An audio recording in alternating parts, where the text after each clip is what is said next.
Good evening. Extreme elements in the gun lobby have been widely condemned tonight for threatening a bloody revolt in response to John Howard's firearms reforms.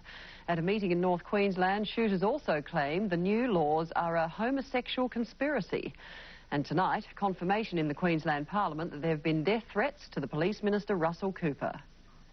In Gympie overnight, the right-wing fringe of the gun lobby turned very ugly. You can send a message all the way down to Canberra to that sawn-off little dickhead Jackboot Johnny. In a night of extraordinary claims, the shooters said blood would have to be spilt to buy back their freedom. The only currency that you can purchase freedom back with is blood. And I know you're a bit angry about this shit. You're a bit pissed off. Well, I can assure you I haven't calmed down yet. I'm still wild.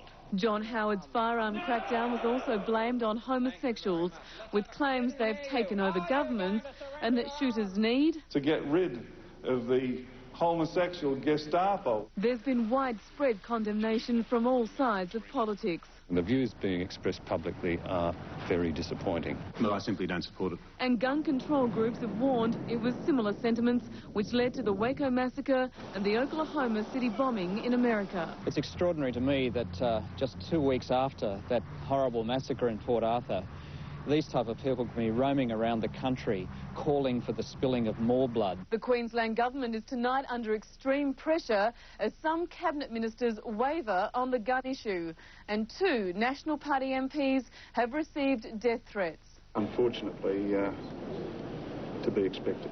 A crisis meeting has been called for tomorrow morning. If they can't abide by a cabinet decision, they resign. In Canberra, Helen McCabe, 7 Nightly News. Of national gun controls threatens to take their lethal weapons away from them. Now some people who own the sort of guns that slaughtered 35 people at Port Arthur are making chilling threats. Threats to the Prime Minister and threats of blood in the street. But who are these people, and are they really capable of carrying out those threats? David Richardson has been trying to find out. And I know you're a bit angry about this shit. You're a bit pissed off. Well, I can assure you I haven't calmed down yet. I'm still wild. He is an example of the attitude which justifies the new laws, which must come in to put a stop to people like this owning guns. This is the new Australia, the Jackboot Johnny Australia, where people are disarmed. Includes a ban on automatic and semi-automatic rifles and shotguns. Part of their plan involves taking over Australia, and they believe they are the only people who can save Australia. The only currency that you can purchase freedom back with is blood. The call to arms that shocked a nation. Gun lobby fanatics resorting to scare tactics.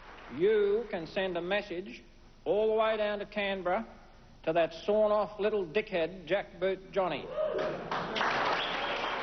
But it's not the first threat we've heard from Ian McNiven, just days before he threatened the Prime Minister in an interview with Today Tonight. I would point out to Mr Howard and his Liberal ministers that we also know where they live.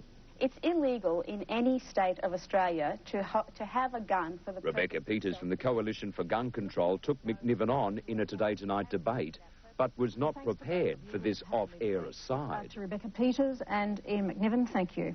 My pleasure. If I was married to Rebecca, I'd probably commit domestic...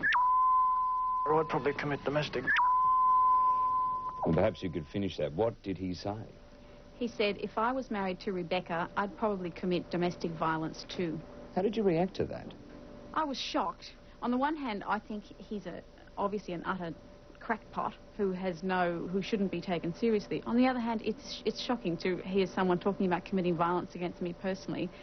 He's clearly a person who fantasises about committing violence, and I would say that makes him a person who should not be owning a gun.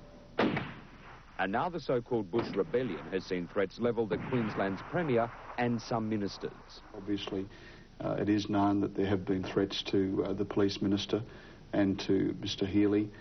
That is unfortunate.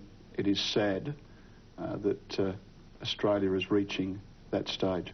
And you will say no again. I don't care if you jump on the tables and tip the bloody chairs over. Happy to whip up a further in outback Queensland, Ian McNiven was lying low today, But the man standing by his side when blood threats were issued was talking. Some people are possibly more emotional than others. You would be quite aware of that. It doesn't make anybody crazy. If Mr. McNiven's guns are taken from him, will he draw blood to get them back? I don't know that. They have the belief that although we live in a democracy, that if you can't get your way at the ballot, you are justified in getting your way by force. Jeremy Jones should know he spent more than 3 years researching the firearm owners and allied groups. Many of them repeat myths of some of the extreme pseudo-religious groups in America, where they talk about having a God-given right to defend yourself from the evil government. And so they find that they have a responsibility, as they see it, to the future of Australia to totally disregard any normal understanding of democratic rights. Do you believe these organisations are dangerous? Certainly they're dangerous. If you look at the texts that circulate amongst some of these movements, there is absolutely no doubt that they're drawing their source material from the American militia groups. And as Jeremy Jones discovered, American survivalist material is readily available on the internet. It's called Militia Link. It details the philosophy and guidelines practiced by extremist groups in America. Do you or your organisation have any direct contact with survivalist and militia groups in the United States? No, not at all. No links at all? No. The groups are drawing on an American philosophy or a broad school of American thinking, which says that you have to be able to survive a revolution, you have to fight, and it's going to be an existential struggle. For gun control groups, a real fear the threats will be carried out. You're talking about real people, real guns, real desperation.